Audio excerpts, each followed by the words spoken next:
Chris O'Connor here. Join the Curmudgeon Rock Report's invite-only curmudgeonly community at facebook.com/curmudgeonrock. Also look out for a Spotify playlist that pays honor to this episode. This is the Curmudgeon Rock Report, and this is your podcast made by rock geek iconoclastic outsiders for rock geek iconoclastic outsiders. For those of you who lament that rock music has gone the way of jazz and slipped into niche genre status, we are here to keep that flame alive by providing insight, analysis, recommendations, and honest takes, not hot takes.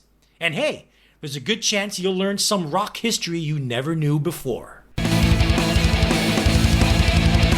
In this second installment of our grunge history series, we see how the wild, feral beast that is grunge rock has been honed, shaped, and developed into a deadly rock and roll weapon by 1988. The little indie record label that could, Sub Pop Records, was in the heart of the Seattle music scene. And at this nascent stage in the label's history, they exclusively put out singles and EPs by Seattle bands. In doing so, they forever became synonymous with the grunge movement. One of grunge's original three, Soundgarden, released their first full-length album, but it was Sub Pop's releases of Mudhoney's first single and debut EP that really shook up the US indie underground, putting Seattle on the proverbial map and announcing that grunge had arrived. Another band by the name of Scream Trees showed that there was more sonic variety and stylistic diversity to grunge and the Seattle scene in general, as their soulful 1960s flavored garage rock inspired album of 1988 shows. It turns out that Seattle wasn't the only city putting out grungy sounds, as the powerful all-female band L7 from Los Angeles made waves with their self-titled debut album. Over on the East Coast, grunge-adjacent bands that weren't necessarily grunge but shared a sensibility and sonic affinity with the Seattle scene, were putting out milestone albums. The Pixies cemented themselves as America's biggest college radio band, now that R.E.M. had gone mainstream, with an abrasive masterpiece. Dinosaur Jr. perfected their gloriously slacker rock sound, and Sonic Youth rewrote the book on the sonic possibilities of the electric guitar with one of the greatest albums ever made. All of these happenings shaped the year 1988 for the evolution of grunge and its march toward eventual world domination. So sit back, get comfy in your flannel, and let's dive back into the saga of grunge. And welcome to the Curmudgeon Rock Report. All right, welcome everybody to another edition of the Curmudgeon Rock Report. What is this, episode 128 that we're on? Yes, it is. Yeah, wow. We've been around for a long-ass time. We go back to the vaccine rollout. Yes. Yeah, just when Pfizer and Moderna were hitting the street is when we hit the air. Quite a long time here, and it's a pretty good accomplishment. A lot of folks give up after 10 episodes, or they get bored, or a partner flakes out on them or something. But no, we've stuck with it, and it's been fun. And yeah, we have a huge body of work here. And now that we're using Descript, yeah, we sound better. How about that? Yeah. So anyway, let us now start this episode as we always start our episodes before the main topic. We delve into the present and maybe the future by visiting the parallel universe. It's this segment of the show that we explore new and newish artists that in a parallel universe where rock and roll never went the way of jazz and was still on the front burner of the cultural zeitgeist. Some of these artists would be huge if there was such a thing as selling albums still. Some of these artists that we cover in this segment would be platinum. There was such a thing as rock radio. They'd be played on the radio.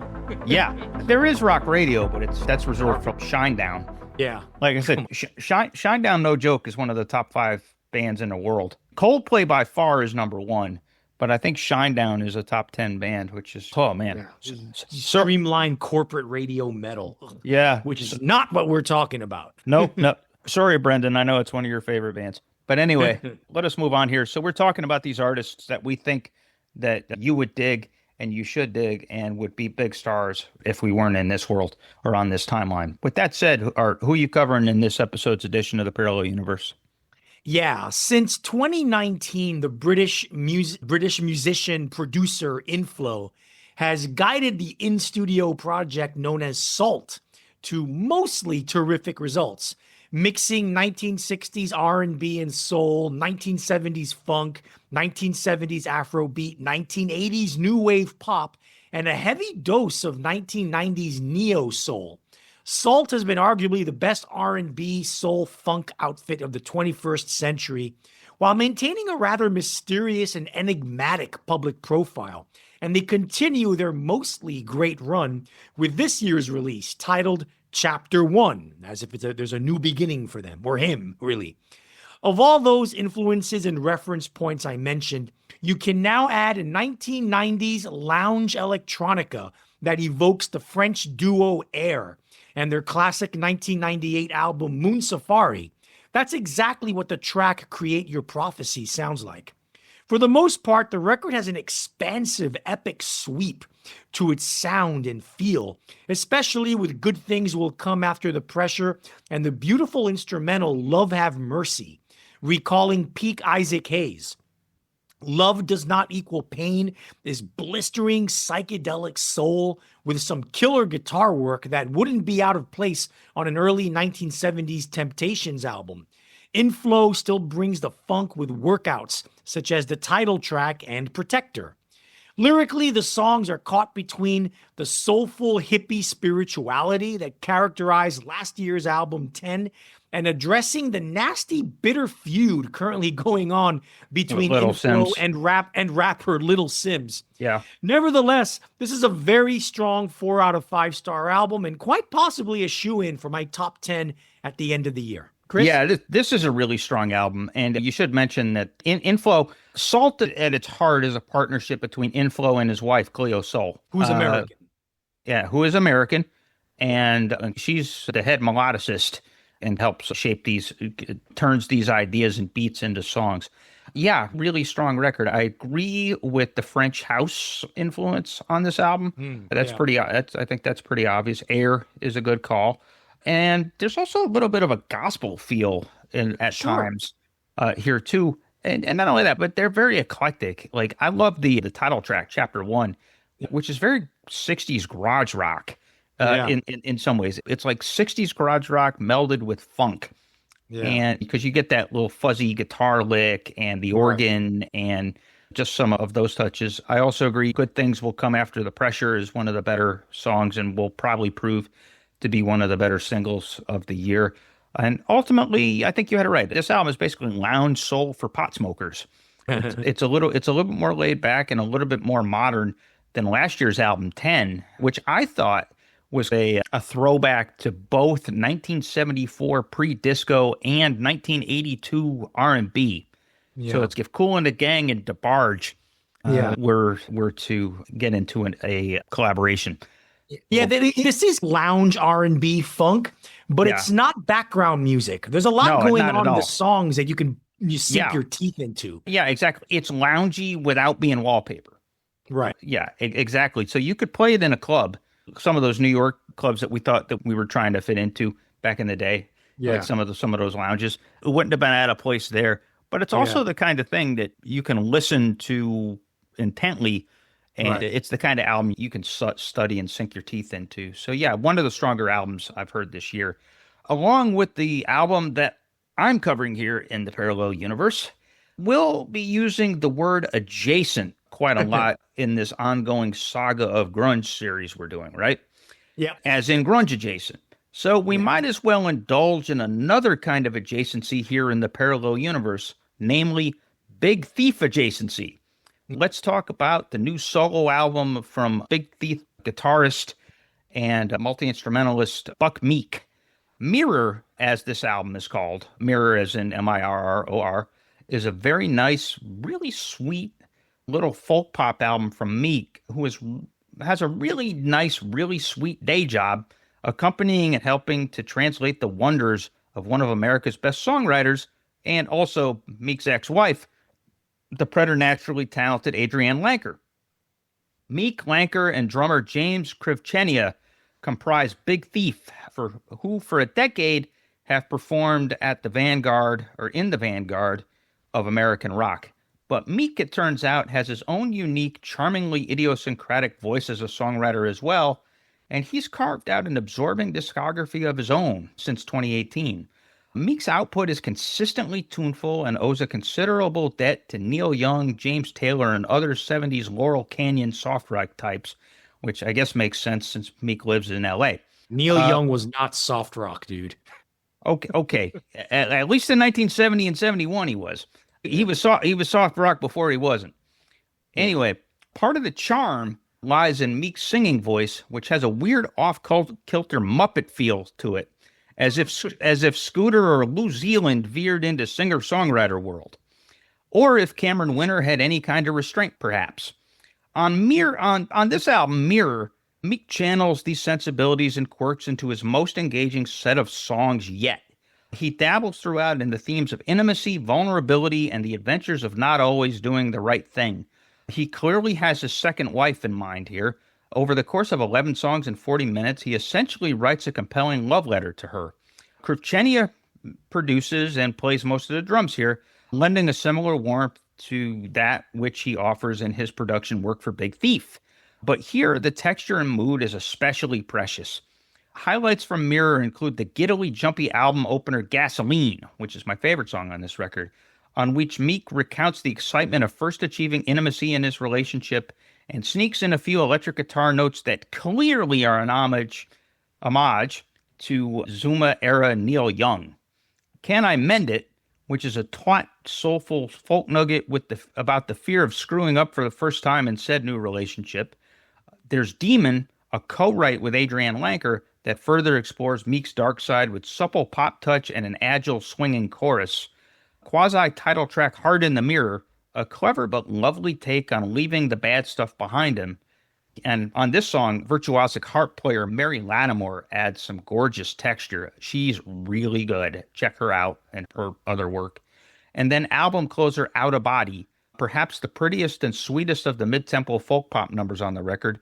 Here, too, the early 70s are very much alive. Obviously, the material is not as challenging or as cosmic as Lenker can produce at her best. Hardly anyone can do that, though, so no shame there. But Meek is unafraid to show his true childlike self on Mirror. This is an honest love album that listeners can actually feel and live vicariously through. Can a folk record be adorable? And is that a good thing? Surprisingly and fittingly, Meek indeed proves that it is possible, and at least this one time does exist. Arturo, what say you?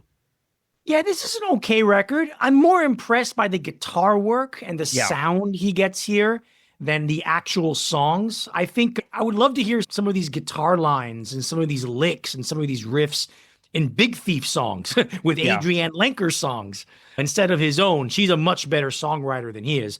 Yeah. But that being said, there are a couple of songs here I like. I agree with you. The first track, which is the single, is by far the best song on the album. Yeah, very quirky. Very quirky. And the rest of it gets a little too twee for my tastes. Yeah, but, it's light and fluffy, but it's good light and fluffy. Yeah. But it has a good sound. It sounds it's really well produced. The guy knows how to work a soundboard, and he knows how to really concoct really cool sounds and a great sound out of his guitar. He's a really good guitar player. Yeah, and Krivchenia is obviously a very good producer. He produces all of the Big Thief stuff too, and very good drummer. Yes. He's definitely the guy that keeps that band together sonically and musically. But yeah, so that's my take on the record. Yep. And Buck Meek, by the way, is his real name. That's really his real name, Buck Meek? Yeah. His parents his parents named him Buck. As far as I know, that might be a nickname, but Meek. Is it short for Buckley? Bucktooth? Buckmaster? Buckwheat? Buckwheat. Chris here again. We usually end our episodes by inviting you to join our Curmudgeonly community page on Facebook. Well, we're picking up our efforts there. Know people just as passionate as us about rock and roll? Invite them to join in the fun. You don't actually need our permission to do so.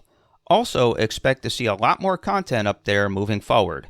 Our mission is to engage you, so darn it, we'll engage you like a fire hose, or maybe like a firehouse if we're going to give love to Gene Simmons. We may also be making a few offers.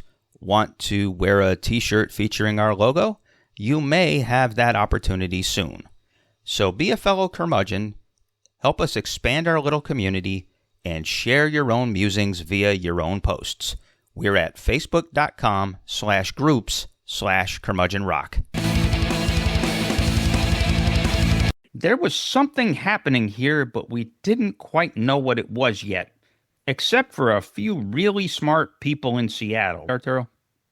Yeah, in the 1980s, the American indie rock landscape had no shortage of independent record labels that were synonymous with their regional homes or home bases.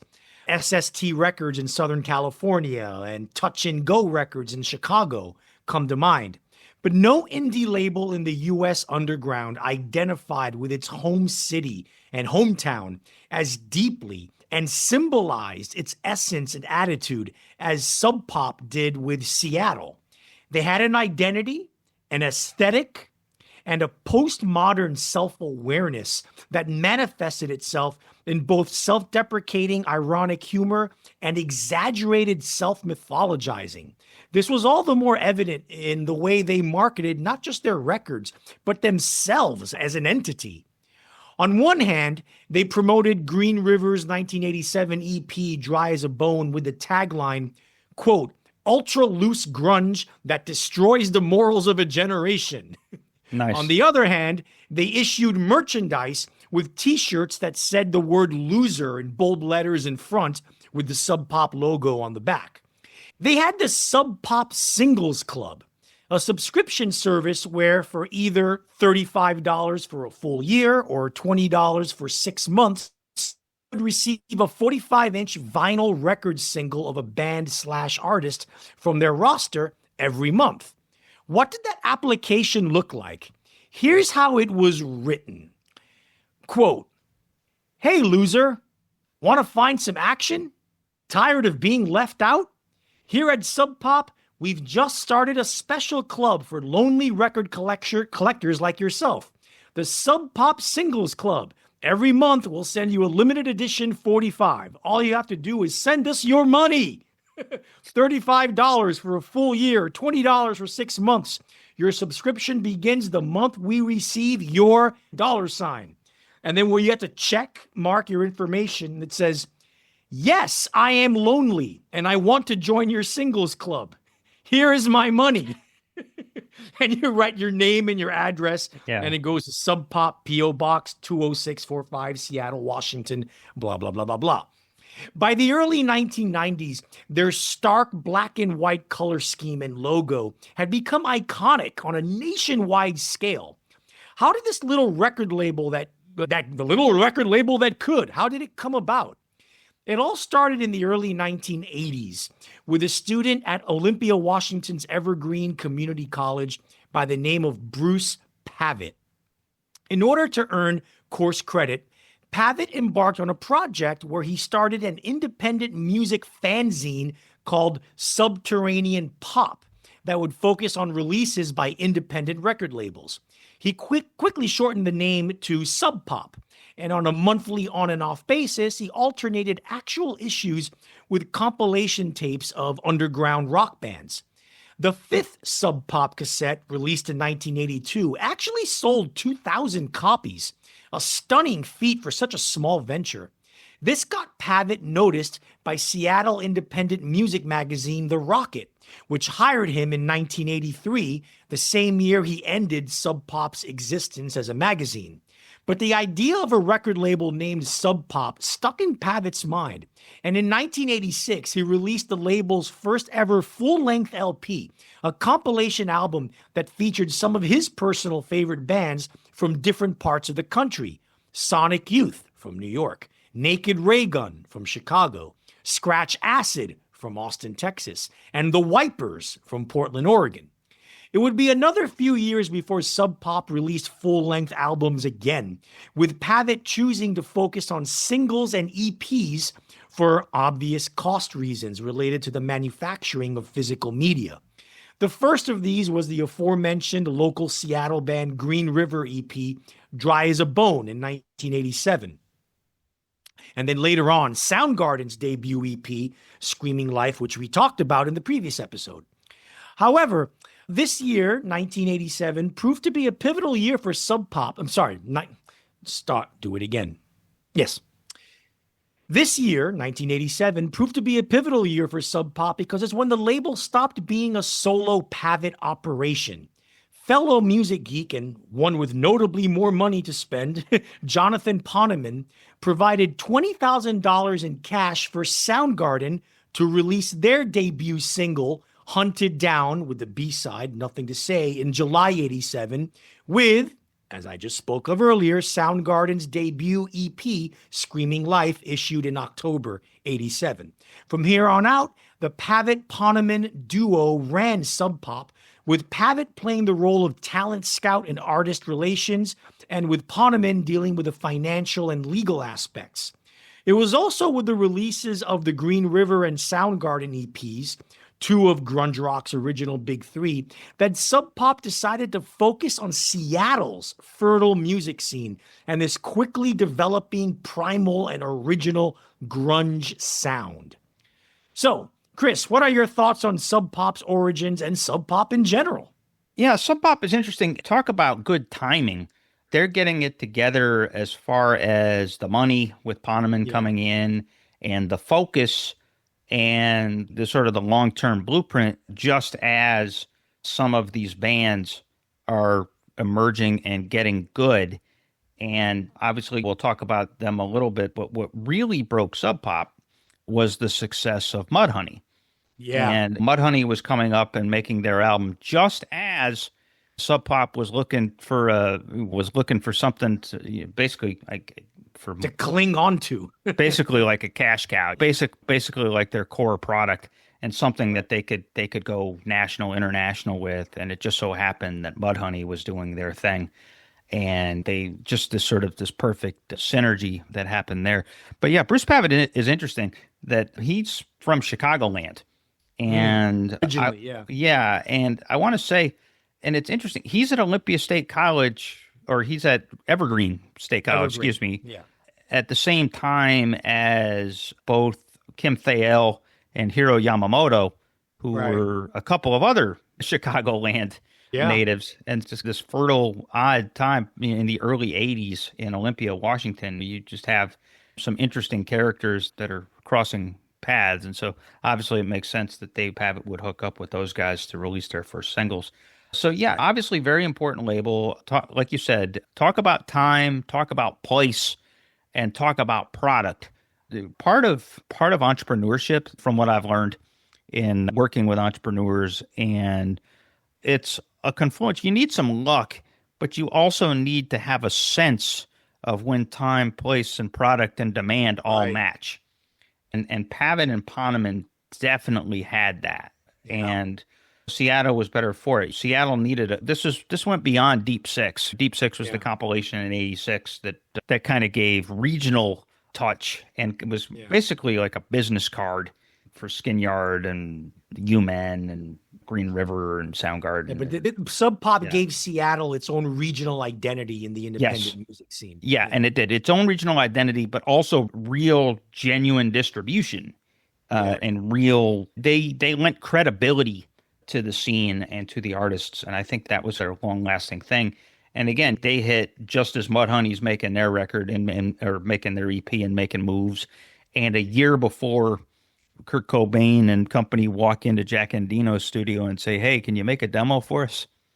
and so they just had, and they had the right people at their disposal too. Jack Endino was the house producer for Sub Pop, and obviously pretty talented producer and musician himself. Yeah. Serendipity in spades is the Sub Pop story, or at least the origin story. Yeah, for sure. All right, let's get into the key records and albums from this 1988 period, this early stage in grunge's development.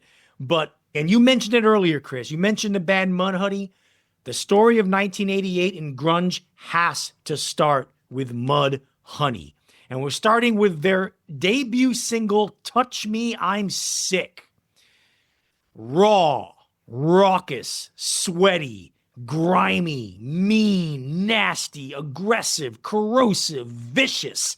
This is the sound of punk rock reborn and birthed and born from the gritty pits of the misty, rain-soaked streets of Seattle. Yep. If Nirvana's Smells Like Teen Spirit changed the landscape of mainstream rock when it infiltrated commercial rock radio, then 3 years earlier, Mudhoney changed the landscape of the American indie underground when this song infiltrated college radio and was written about in independent fanzines across the country. This is the song and this is the band that announced to the world that grunge was here. It was a thing and it had a definable sound and look. Chris? Yeah, Steve Turner was a genuinely great guitar player, and both rhythm and lead. He was fiery. And so you had that, and then you had Mark Arm, who was like the foremost shtickmeister in Seattle. He just had a real wise guy, sardonic sensibility to him. Put them together, and you end up with this perfect single. All of the adjectives that you just used describe it. Yeah. Again, it's just that it's bottom heavy punk, and so what that does is it sets the blueprint for what grunge started at, and it had that sardonic attitude. It had that humor. But it also had that sort of glorious effort to meld punk with metal that we talked about on the last. Everybody was trying to find that sweet spot between punk and metal. And this is one of the foremost 3-minute singles that came out of it. Really, of all the singles that came out from this period on, this was one of the absolute best. And the funny part is that the studio recording sucks, because if you seek out live versions of it, like the version of this from the movie Hype, and there's live versions of it on YouTube. Way better, way nastier, and way more fun. And they bashed it the fuck out live. Like I said, here it suffers from the low rent district treatment in some ways. Next, Mudhoney again, because we need more Mudhoney. This is the Superfuzz Bigmuff EP that I mentioned earlier, came out in the fall of '88. It may be hard for modern music listeners to believe this, but Nirvana was never the band from the Seattle scene that was supposed to hit the big time. The two bands that were earmarked for this were Soundgarden, more on them very soon, and Mudhoney. And this debut EP was the reason why. Following through on the walloping single Touch Me, I'm Sick, this EP is 6 songs of attitude, sludge, and high-energy punk fury. In and Out of Grace is a full-on assault to the senses, with Dan Peters performing a drumming clinic while also having one of the best lyrical lines in rock history. Oh God, how I love to hate. Mud Ride is the blues put through 100 pounds of mud and transformed into something truly scary. No One Has and Chain That Door rock with a visceral power that few bands then could or even now can manage. Simply put, this is one of the 10 greatest rock EPs of all time. Chris? Yeah, agreed. And just as a public service for folks, the version of Superfuzz Bigmuff that's on the streaming services these days is basically the super deluxe edition. Yeah, which is basically a dump of all things Mudhoney pre-LP debut. Right. Basically, it's this EP and a bunch of singles. And a bunch of live stuff. Demos and live stuff, too. And so just as a public service, these are the 6 songs when you go to that, and they're all in a row in that. And so if you want to listen to the actual EP, it starts with the song Need, then goes through Chain That Door, which is an awesome song, Mud Ride, No One Has, If I Think, and In and Out of Grace. And just a really great, tight 6 songs in the sense, and it goes all over the place. It's Need is proto-grunge, Chain That Door is basically punk, and then they get proggy in a few spots. Mud Ride gets proggy, In and Out of Grace gets proggy, and then If I Think, it starts off slow and soft and spooky, and then just like bashes the fuck out. And again, this is Steve Turner being a DIY level virtuoso. Obviously, he's not classically trained, but he just had this feel with the way he played guitar that really defined it. And as you said, this album was supposed to be the one that put Seattle on the map worldwide. And at least it did put him on worldwide on an underground level. Yes, yeah, on an underground level it did. And also this became a hit in the UK. Yes. And what happened that's something we're going to talk about next episode. When other countries started focusing on Seattle. Yeah, what happened is that in early 88, this was as Sonic Youth was blowing up huge. Sonic Youth went on tour in the UK and were such a fan of Mudhoney's stuff that they invited Mudhoney to open for them. And the combination of Superfuzz Bigmuff hitting the shelves with them touring the country gave them a buzz. Basically, they stayed in the UK rock charts for a year. Yeah. And this was the initial. Sub Pop became profitable pretty early, and it was on the strength of Mudhoney's success in the UK, and that's what fueled them to be able to release more LPs, fund other artists, and sign other artists, and get a bigger profile. And then, as we'll talk about in the next episode, this was part of what caught the attention of Everett True, the British journalist whose coverage of Seattle really internationalized and built a buzz from outside the city. And so people started to pay attention to Seattle in 89, and a large part of that had to do with Mudhoney's success in the UK. Totally. And we'll talk more about that in the next episode. That's the story of 1989. Yep. All right, the next key record of 1988 in grunge, Soundgarden, Ultra Mega OK, their debut full-length album. After Soundgarden's debut EP from the year before, Screaming Life, a major word-of-mouth buzz generated around them, and music media were hailing them as a potential quote-unquote next big thing. Major labels came around sniffing, and the band actually got various offers. However, this was the era of indie credibility, and they felt it was important that their first album came out on an independent label. Enter SST Records, the venerable and legendary Southern California indie label founded by Black Flag guitarist Greg Ginn. The album came out in fall of 88, and lead singer Chris Cornell would go on to criticize the album numerous times in various interviews throughout the years for its poor production. He is not wrong.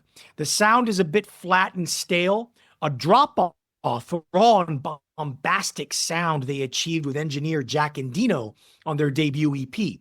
Nevertheless, if you can get past the production quality, there's some terrific primo grunge here. Opening track and lead single, Flower, is a monolithic riff monster that every aspiring guitar player should learn to play. Nazi Driver rocks serious balls and contains the dazzling rhythm shifts and killer drum chops of Matt Cameron that the band would later become known for. Head Injury and All Your Lies bring the punk rock fury. Overall, it's a flawed album with moments of brilliance that hint at what's to come.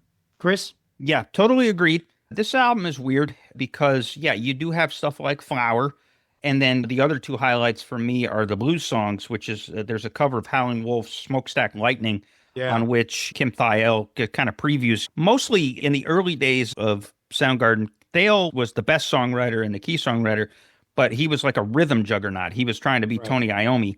But here, he's able to let loose and really solo his balls off. And so this became obviously a bigger deal on Bad Motorfinger and Super Unknown with the kind of stuff he was doing on the song Super Unknown and Jesus Christ Pose. He gives a preview of that kind of nutsy psychedelic shredding on Smokestack Lightning. And then there's Incessant Mace, which is a blues number that Thayil wrote himself and is really heavy and really sweaty and really intense, and it should have given a showcase for Cornell's voice. Unfortunately, like you said, shitty-ass production, and they were produced by a guy that SST said, use him, and the guy came in and said, I'm going to make an SST record. It's like he wanted to make a Husker Du record, and not realizing he had fucking Godzilla as a guitarist, and he had one of the foremost powerful screamers in the history of rock.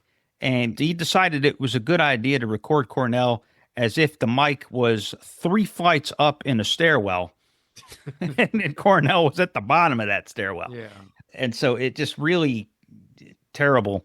And I will say this, the Jack Endino, bless his heart, in the mid-10s set about to the effort to remix the album and try to find the Soundgarden in this piece of shit in terms of the sound. And he did it. So, what's available now widely is Endino's remix. And so he's able to give meat and to give some depth to Thales riffing and to Yamamoto's bass. And he's able to you actually do get traces that actually is Chris Cornell in these vocal mixes. So there's that. And it's a fascinating record to me too, in the sense that, again, Thale was the best songwriter in this group. This was Thale's band, really, at this point. And Cornell made his giant quantum leap as a songwriter. Oh, yeah. Yeah. Basically, what happened is that Cornell figured out, he kept working at it, he figured out a way to infuse Thale's fundamental Black Sabbath-ish down-tune riffage with actual melody. But that didn't come around really until 2 albums later. But here, I would say the 3 worst songs on the album were written by Cornell. Just really not good. And it's like he's trying and he's dabbling in sounds and ideas, but it's just not, it's half-baked. And Ultra Mega OK, by the way, is a perfect name for this album because it really is Ultra Mega just okay. And again, Cornell likes to shit on their production, and he's not wrong. Right. Next, the last of our Seattle bands we're covering in this segment, Screaming Trees with Invisible Lantern. Perhaps the most underrated and overlooked of the Seattle bands of this era, Screaming Trees were grunge with a very small g. More than their peers, they reached back to mid-1960s garage rock. Mudhoney did too, but they did it more authentically to craft a sound that was also heavily indebted to blues and old school R&B and soul, thanks to their powerful lead singer, Mark Lanegan. After releasing a couple of decent but not great albums in the mid-1980s, they emerged in '88 with their first really good album, An Invisible Lantern, before venturing into more conventional grungy territory in the early 1990s. This record coalesces their early influences in the most effective and compelling way yet. Walk Through This Side is a soaring anthemic rocker. Shadow Song and Direction of the Sun are Nuggets box set garage rock on grungy steroids. And Gray Diamond Desert is gorgeous, slow burn psychedelic blues. It's a very strong record that portends better things to come if you're willing to venture into the Screaming Trees catalog. Chris? Yeah, this band was awesome, and they're a tragic story in the sense that they were too good not to break out. Yeah. And again, it was a function of timing. By the time it took them 4 years between 92 and 96. They had to deal with Lanegan's heroin addiction and cleaning him up, and then they had label and financial fights and all of that. So by the time they released Dust, people were like, grunge is over, and it bombed, even though it's a masterpiece. But here is where it starts. Invisible Ant, this is a great record, and awesomely just raw throwback psychedelic garage rock. And there's this fascinating juxtaposition. It really defined this band. You have Gary Lee Conner, who's all about that heavy as fuck wah-wah infused guitar playing, and just absolute just bashing the fuck out. But then you have Lanegan, who's got this soulful, bluesy, sensuous, and at times hauntingly lovely voice that is evocative of Jim Morrison in some ways. Yeah. It's like Gary Lee Conner is writing for a party and Lanegan is writing for a funeral. And so it gives this like delectable tension and sensational edge to the music. There's a few other songs. I love Lines and Circles. That song just rocks. Ivy, which is the opening track, is nice. Direction of the Sun sounds like it was actually ripped from the Nuggets box set. Yep. Yeah. And it's interesting. We're talking, the 2 long players that we're talking about from Seattle in '88 are SST records. It's funny that in terms of LP major distribution, SST was ahead of the curve of Sub Pop. Sub Pop ultimately was way more important to this story, but SST at least got it started. Yeah. A lot of people, Greg Ginn and Black Flag, Mark Arm of Mudhoney, he's mentioned this in interviews. that in 1984, Black Flag put out their album My War, which is where they really changed their sound. Yeah. To slow down, incredible album. Sludgy, heavy rock. And like this came out in 84, and Mark Arm would go on to say that influenced a lot of Seattle bands. Yeah, it did. If you had Black Flag, the most badass of all the hardcore punk bands, slowing down like this, guess what? It's okay to slow down. Yeah, without that record, you don't get the Melvins. Yeah, exactly. This is what the Melvins are. Black Flag slowed down. Yeah, exactly. And and then SST, they had that foresight. Remember, they were out front on Husker Du too. Right. Husker Du. And they were out in front there. So yeah, hugely important. I don't know, to the formation of indie rock switching over to the majors, SST is probably the most important label. As far as they had such a wide scope, so many great bands were on that label and nationwide. Yeah, you know what? Minutemen were SST, weren't they? Or Minutemen, the Meat Puppets, Husker Du, Black Flag. Later on, Sonic Youth, Dinosaur Jr. Just really incredible scope and foresight on their part. I guess you could say IRS is important because that was REM's initial imprint. But it was just REM. But it was just REM. Whereas like SST we're an LA label, but we're featuring the entire country. Really impressive. And so you got to give it up to them as an important player in the spread of grunge as well. On this episode, we dived into 1988 in our Saga of Grunge series. For the next episode, yours truly Curmudgeons are going to seriously get their curmudgeon on and take a giant dump on what is arguably the worst band of the 21st century, Greta Van Fleet. If someone wanted to create a Spinal Tap-esque parody of Led Zeppelin of the most egregious kind, it would be this dog shit band of brothers from Michigan. We won't just go into how utterly awful this band's music is. We're going to delve into exactly why this band is popular. What goes on in the minds of lowbrow, pedestrian, simpleton, basic normie music fans to make them think that this atrocity of rock music is actually good? Join us next time as the Curmudgeon Rock Report explains why Greta Van Fleet are shit. So, the next 4 albums we're going to talk about are bands that are grunge adjacent, like I mentioned in the previous episode. Grunge adjacency. These are bands who technically are not grunge, but they share a very strong sensibility with the grunge bands. Sometimes even share a very similar sound. Basically, they sound kind of grungy, but they weren't from Seattle. Yeah. And in some cases, were hugely influential on the grunge bands, like the Pixies, who we're going to talk about. That's why they're grunge adjacent. But the first record we're going to talk about is L7 and their self-titled debut album.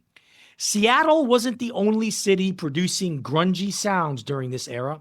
Los Angeles produced L7, an all-female band that would soon become a legendary cult band in the U.S. underground with their sweaty, sexy, raunchy rock, their cheeky humor, and their feminist-based attitude.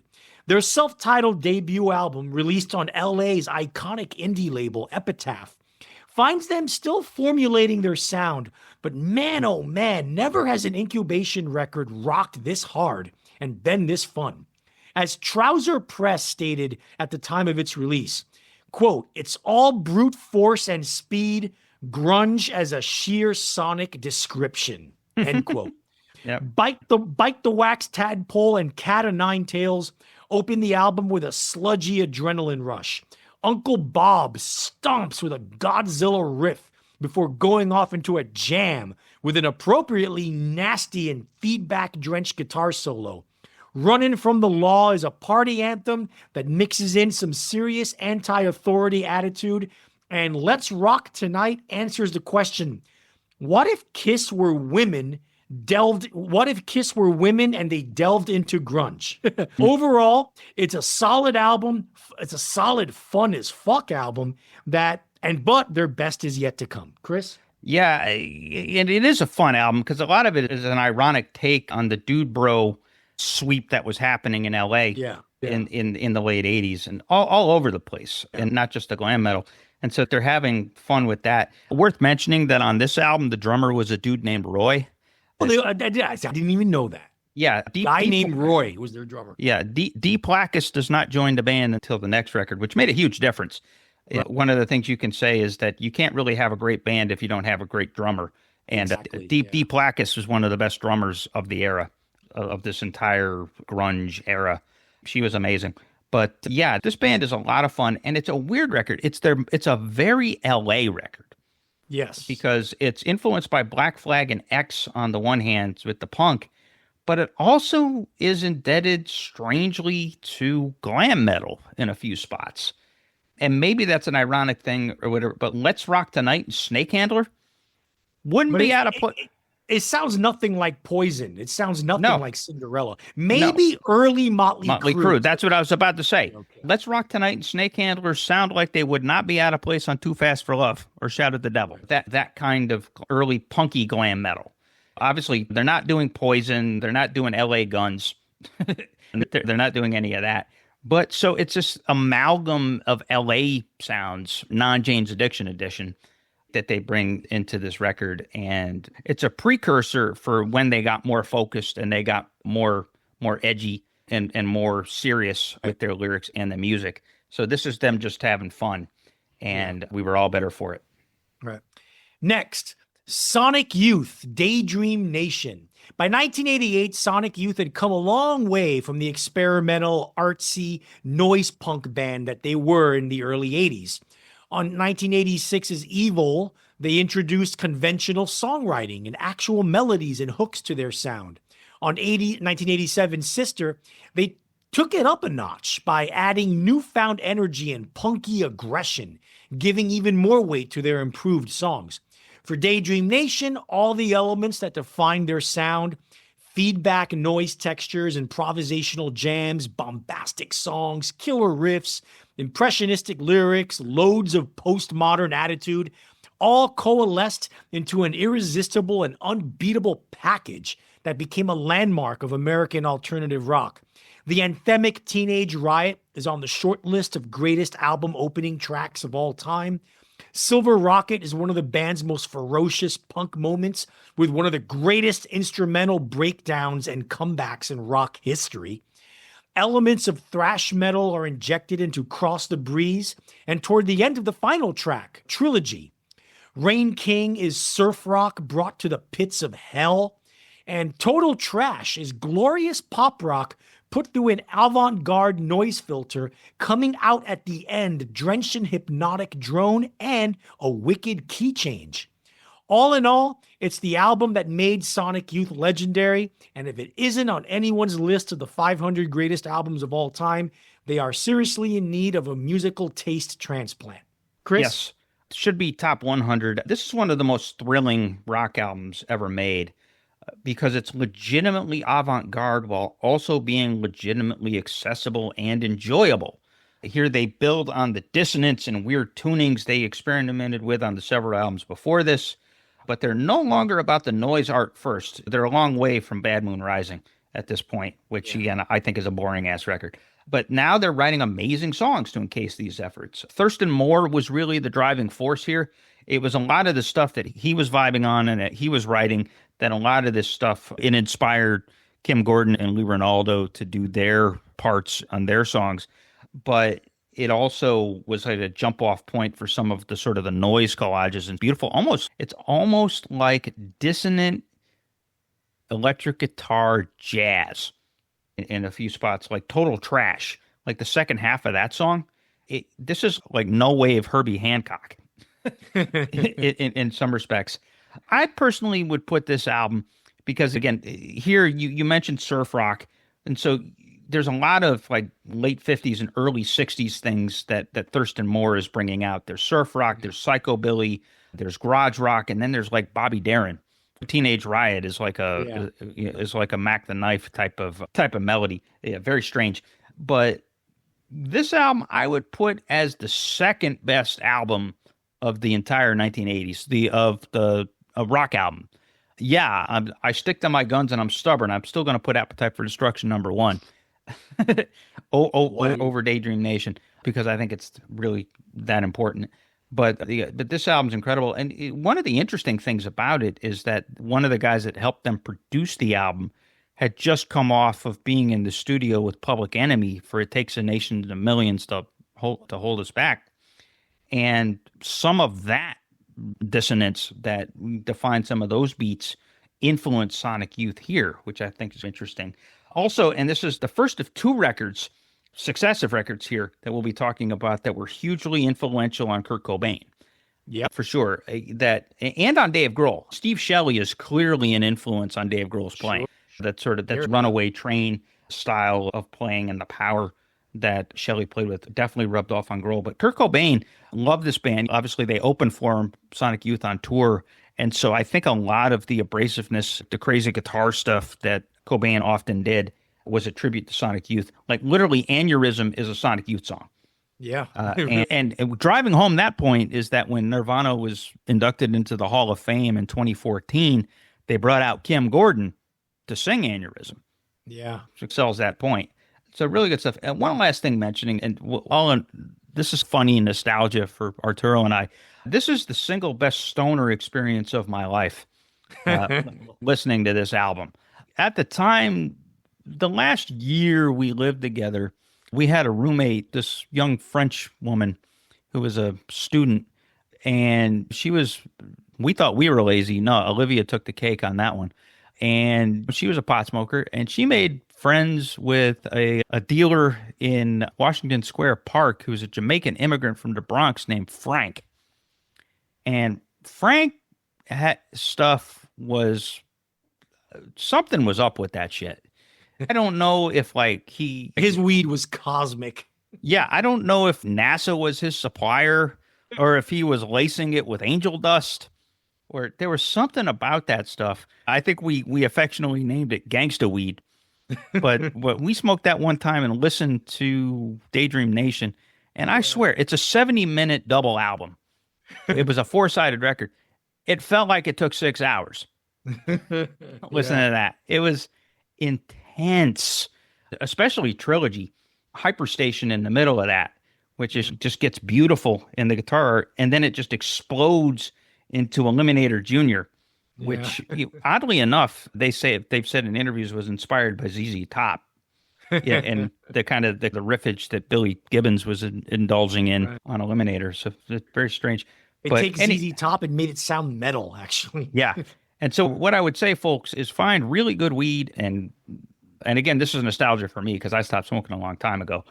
But find it and listen to this record and then report back to us. Send us mail about your experience to curmudgeonrock@gmail.com. So that's another public service right there. Smoke weed and listen to Daydream Nation. Smoke weed in general, listen to music in general. How about that? Yeah. Oh, okay. Yeah. The next album, The Pixies, Surfer Rosa. Of all the grunge-adjacent bands, the Pixies were arguably the most influential. Seriously, the list of bands and artists impacted by the Pixies is long. Nirvana, Radiohead, Weezer, Modest Mouse, PJ Harvey, McCluskey, Veruca Salt, Bush, Pavement. First time you'll ever hear Bush and Pavement in the same sentence. The Strokes, and on. When legendary producer Steve Albini, no, he wasn't a legend yet, entered the studio with the band to produce their full-length debut album, the ensuing product more than followed through on the premise of their brilliant EP from the previous year. If the seismic shift of underground/alternative rock in 1988 was a four-headed beast, the heads would be made up of Mudhoney, Sonic Youth, Jane's Addiction, and the Pixies, with the Pixies being the one that has possibly aged the best for younger generations of rock music fans. On this album, they invented the template for soft, quiet verses and loud, hard choruses that became a staple of 1990s rock. Rocking, catchy, filled with hooks, visceral in its power, inventive with its lead guitar lines, filled with witty, funny lyrics, rich and surrealistic imagery. It's a perfect record from top to bottom, and yet another one that, if it isn't on anyone's list of the 500 greatest albums ever, that person should be lobotomized. Chris? Yeah, this album is pure magic. So Albini was brought in. They were having disputes with their management and previous producers for Come On Pilgrim. And Albini was brought in as a suggestion from somebody in their orbit. And they basically agreed to work together. And then the next day we're in the studio in Boston and in over 10 days. And so they're feeling each other out. And the way Albini tells it, it insultingly in the underground press, he was like, yeah, that band had no imagination. They just did everything I told them to. And but it worked. And Albini didn't even like the record. And then near the end of his life, he finally said, you know what, that actually is a pretty good record. And you can see why. The drum sound on it is incredible. The lead lines and the Black Francis's playing is just really crisp and really crunchy and just the lead really guitar gnarly. is not him. The lead guitar is Joey Santiago. Ah, okay. Yeah, so the lead guitar work is just awesome. And then obviously with the soft, loud dynamics and just all of that and the way they captured it and the way Albini recorded it. Without this album, literally, you don't get Rid of Me by PJ Harvey and In Utero by Nirvana, yeah. Because this album was like Cobain and Polly Jean Harvey were like, I want to work with that guy. Yeah. And I want to get that sound. I want to get that drum sound. And they did. And so just a really fascinatingly quirky album, spacey but driving, wise ass but profoundly rendered. You get Gigantic and Where Is My Mind on the one end and stuff like Vamos and stuff like Bone Machine in the middle. Yeah. All right, so Vamos is on the other end and then Bone Machine is in the middle, where it rocks and impresses with songcraft but also gets weird. There's a lot of quirky, weird stuff on this record, especially the end. Like the last third or the last quarter of the record is really weird but fun. And then you've got Where Is My Mind is just an all-time great rock song and one of the best songs that anybody did in the 80s. Just incredible riff, incredible tension, and real depth sonically. So, yeah, like you said, the soft, loud thing became a blueprint for like thousands of bands in the 90s and aughts. So, yeah, got to give it up for Black Francis and got to give it up for the Pixies and got to give it up for Albini. Just a magic record. Yeah, he unlocked the best of them for sure. Next and finally, Dinosaur Jr. Bug. After the previous year's masterpiece, You're Living All Over Me, Dinosaur Jr. made it safe for the indie alternative underground to embrace classic rock tropes, such as the guitar solo and folk rock melodicism. For their follow-up album and last one on indie label SST before they made the jump to a major label, and this major label being Sire Records, they cleaned up their sound in the studio, resulting in a bigger, buffer, more polished sounding record that still manages to avoid being slick and glossy. This is all the more impressive considering that it was singer-guitarist Jay Mascis who produced the record himself. Freak Scene is, quite simply, one of the greatest singles in music history, regardless of genre. Its strident opening riff, its thrash metal-derived breaks, its surprisingly tender lyrics, its blazing guitar solo in the end, everything is perfect. The Post is probably the grungiest thing any non-Seattle band ever recorded, and its beautiful chorus melody makes the juxtaposition just glorious. Pond is delectable 1960s style folk rock injected with some serious grunge juice and serum. The deceptively complex rhythm track and time signature of No Bones belies its soaring melodicism and emotionally charged guitar solos. Overall, it's a terrific album that, while not quite at the same level of brilliance as the previous one, still stands as one of the best rock albums of the decade. That's how good early Dinosaur Jr. was. Yeah. Chris? This ain't no grunge adjacency. This is pretty much actual grunge, man. And Seattle's doing their thing. And meanwhile, Dinosaur Jr. is helping to invent grunge out of Amherst, Massachusetts. Really just a virtuosic melding of punk and metal. Again, like the best of grunge. Both heavy and tuneful, but also breathtakingly virtuosic. Just a genuine live wire act from Jay Mascis and truly simpatico with what the Seattle bands were crafting during the same era. Just a few years later, obviously, I think Dinosaur Jr. had an influence on Pearl Jam. In terms of the dynamics they had there. And then Freak Scene, like you said, is just a seminal single. Like basically, that song influenced everyone that came after it. So many bands tried to do their own version of a Freak Scene and failed miserably. It just had a certain magic to it. So it's right there with Jane Says and Radio Free Europe and Where Is My Mind at the top, the very top of the 80s college rock singles canon. And like I said, Pond Song is really good. Yeah, We Know is really good. And again, the kind of thing that Pearl Jam might have done a few years later. Bug and You're Living All Over Me. Yeah, You're Living All Over Me is probably a little bit better, but they could have released You're Living All Over Me and Bug as a double record. Yeah. Bug is slightly more lead guitar driven. I think the rhythm playing and the song structure is stronger overall in You're Living All Over Me, but Maskus is really letting his freak flag fly more on Bug. Yeah. And so that's really the main difference.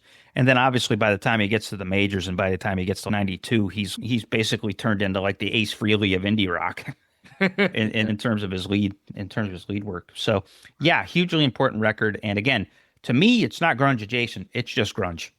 Yeah, good, very good point. All right, that is a snapshot of 1988 in the greater story of the saga of grunge. Yep. And we'll do 2 more standalone episodes, and then we'll go into part 3, which focuses on 1989. Yep, so. Absolutely. Yeah, 88 was definitely a seminal year. This is the stuff that we covered in the first part of this series was pre-grunge and folks figuring out a regional sound and experimenting with the same idea of competitively finding that sweet spot between punk and metal. Here's where it starts to become a commodity and actually become a thing. Again, we said Sub Pop is formed and Mudhoney and Soundgarden come out of the gate, and you're really starting to get a sense. And like I alluded to at the beginning of the episode with that quoting A Ballad of a Thin Man, yeah, there really was something happening here, and we didn't quite know what it was, but obviously I think the next year that we'll talk about, people really put their thumb on it, and it started to get the press, and then we get this little band that really had no profile out of Aberdeen that kind of swooped in like Batman and changed everything. Right. And it wasn't the Melvins. It was not the Melvins.